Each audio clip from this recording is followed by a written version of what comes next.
आंनि गुबुन मोनसे भिडिअआवहाय नोंथांमोनखौ बरायना बावनाय थाबाय। लोगोसे आं दिनै नोंथांमोननि सेरावहाय मोनसे बाथ्रा बुंनो नाजादों। बेनो जाबाय नोंथांमोना बे भिडिअखौ बयबो हाजासे शेयार खालाम, नङा होमबा? आरो आं दिनै नोंथांमोननो गुवारै मोनसे गोसोनि बाथ्राखौ नोंथांमोननो बेखेवनो सानदों। जों एक्स एनडिएफबि हिसाबै भैरबकुन्द'आवहाय एसएसबिनि मोनसे फ्रि रिक्रुटमेन्ट, बावहाय माने जोंनि एक्स एनडिएफबि लोगोफोरा बयबो फैदोंमोन। फ्रि रिक्रुटमेन्ट जितु जोंनि बिटिसिआवहाय बिटिआरआवहाय ओंखारदों। दिनै जोङो फ्रि रिक्रुटमेन्टआव एक्स एनडिएफबि हिसाबै बयबो बाहागो लानो फैदोंमोन। नाथाय दिनै बयबो नै गोदाव सोराव हाजो सेरावहायसो जिरायफैनानै जों थानो गोनां जादों। बेवहाय दिनै खाबु होनाय जायाखै फ्रि रिक्रुटमेन्टआवहाय। आरो दिनै जोङो बे फ्रि रिक्रुटमेन्टआवहाय फैनानै बयबो थाव खरस थाव सावनानै फैदोंमोन नालाय, रावहाबोथ' जेबो गैजाखाया। नाथाय जोङो बे जितु भैरबकुन्द' रिजर्टआवहाय बे हाबाफारिया जाबाय थादों एसएसबिनि फ्रि रिक्रुटमेन्ट, नाथाय एक्स एनडिएफबिफोरखौ खाबु होनाय जायाखै। जोङो दिनै नै भैरबकुन्द'आवहाय माने आरोवहाय जों जिरायनानै फाग्ला बायदि जोङो नै माने बे जिरायसालिफोरावहाय जिरायनानै जों थाफैनो गोनां जादों। बयबो दुखु, माने जों एनडिएफबिया बेफोर माखासे खाबुखौ मोनगोन ना मोना। सोरबाया आर्मि, एसएसबि, पुलिस जानो गोसो जादों। नाथाय जोबोद दुखुनि बाथ्रा आरोना। जे बेयावनो आं गासै बर' रायजो राजा दुलाराय रायजोफोरनिसिम आंनि गोसो गोरबोनिफ्राय अननाय खुलुमनायखौ जासिहरग्रोबाय।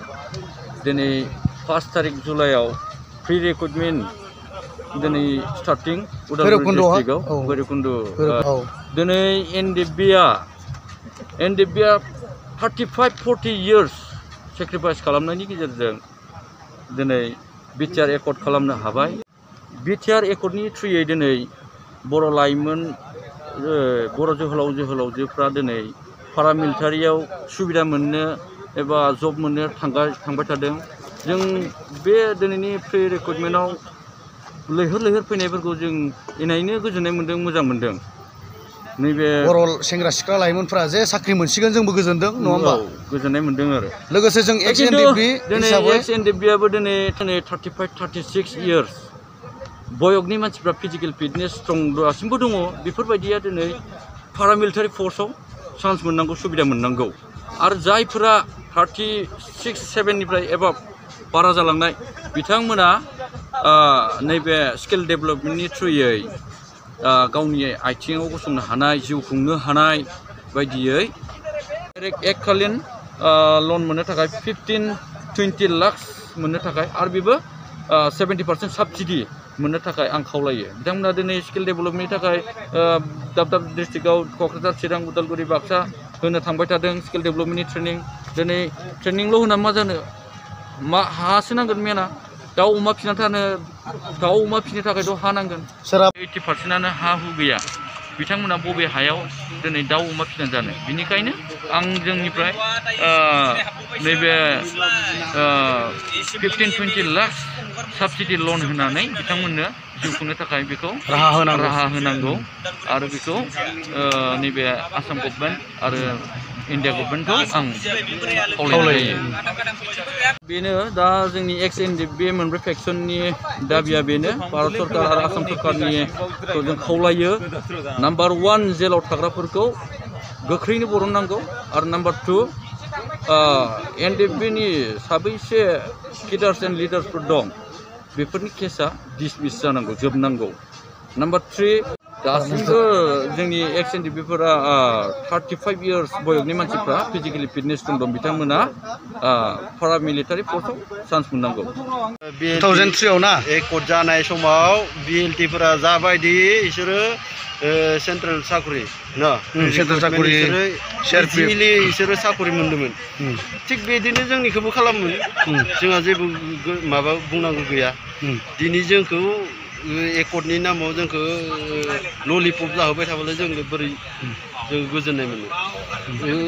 माबा एकर्डनि नामाव बे फ्रि स्किल डेभेलपमेन्टआल' मा बेलाय?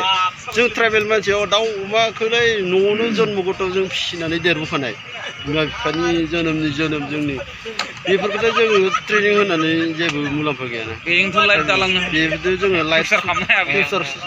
खालामलांनो हानाय नङा जोंहा फिउचार गथ' गथायखौ बि जों न'खर संसार जालांनो हाखाया बेनिखायनो जिहेतु एकर्ड जादोंब्ला 2003 BLTफोरा जाबायदि एकर्ड खालामनानै BLT केडारफोरा जाबायदि पेरामिलिटारियाव बा डिफेन्सआव जाबायदि साख्रि मोन्दोंमोन डाइरेक्ट बेफोरबायदि जोंबो मोननांगौ गादां जाफैनाया जों इखौ साबजानाय मोनाखै बेफोरखौ लिहरनानै इदि गोदाव सोराव खालामनाया बे जों साबजानाय मोनाखै XNDP-फोरखौ सरकारा जबखौ होगोन ना होआ बेखौ बिटिआर सरकार आरो आसाम सरकारा क्लियार खालामनांगौ बे क्लियारफिकेसन होनांगौ दा माखासे नोंथांमोननि बाय'डाटाखौ जों दिनै लाखिनो हानाय नंलिया होननानै दिनै अफिसियेलि जोंहा बन्द जाबाय होननानै जोंखौ मैयाबो थिनहरनाय जादों नाथाय जों सावरायहोनलाय जों जिनिसफोरखौ जि लेखाफोरखौ जों गालांदोंमोन नाथाय दिनैनि दिनावहाय सावरायगोनसो नोंथांमोननिखौ सावरायगोन गाबोन फै जोङो दिनै